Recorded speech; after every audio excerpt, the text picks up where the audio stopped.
In 1992, Mendy CAHAN founded YiDiSH. Based in Tel Aviv, Israel, this non-profit association for Yiddish culture gathers and safeguards Yiddish books and literature from all over the world.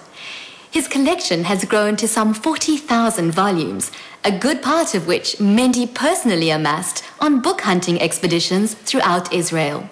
Whilst in Israel, we met up with this dynamic academic and musician.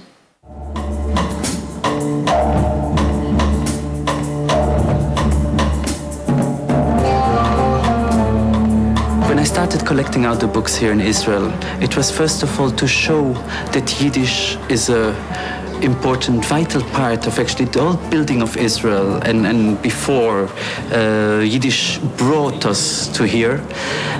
And I also felt that there's obvious space for ongoing Yiddish creativity here.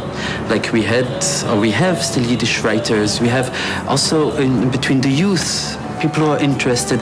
So I felt that there is a whole very important part of our heritage, or the Jewish heritage, which did not get expression here. It was as if muted.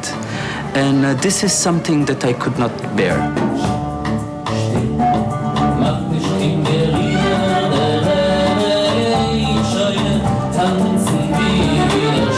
And when we started collecting the books, it was a great surprise.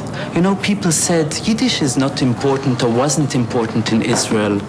And actually, the amazing richness of the books here brought from all over the world. So this is also why I believe that Israel, although Hebrew is the main language and so forth, has a very important role to play on the continuation and on the safeguarding of Yiddish culture.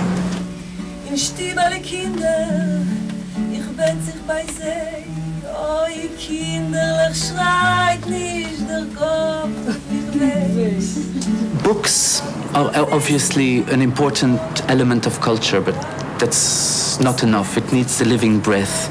And as we needed a place for the books, we took some dilapidated basement in Jerusalem, which we could afford. We arranged it, and we put a stage and a piano too, and it became a living space.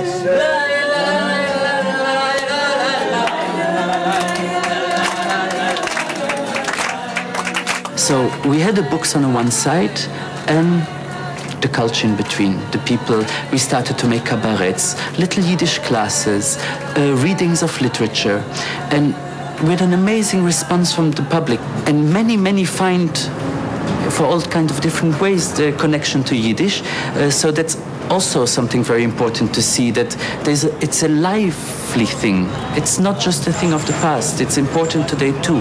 So actually, by starting out with the books, and I think with a feeling of love and authentic urgency in this work, we got to be connected with many needs, which we would like to respond to. So we are an organic, very small organic organization who just tries to do as much as we can for Yiddish.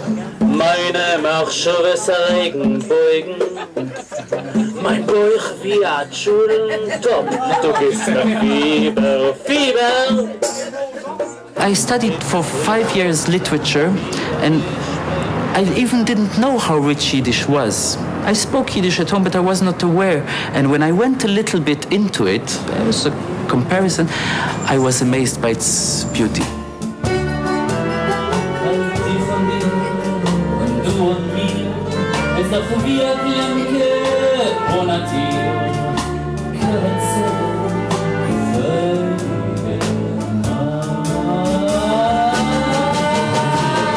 When I first started with Yiddish, I was very attracted to it because it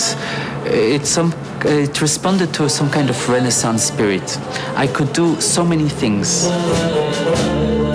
I would like this library to develop in some kind of representative library of Yiddish culture, and also I would like here to have all the translations in all the languages that exist, and so this will be a living space for generations to come.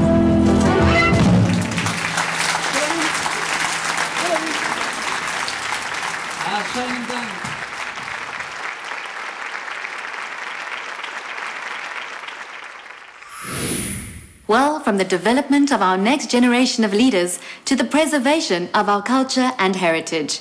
That brings us to the close of another episode of Simkha. We hope you've enjoyed it and will join us again next week. From me, Nikki, and the entire Simkha team, shalom and have a safe and peaceful week.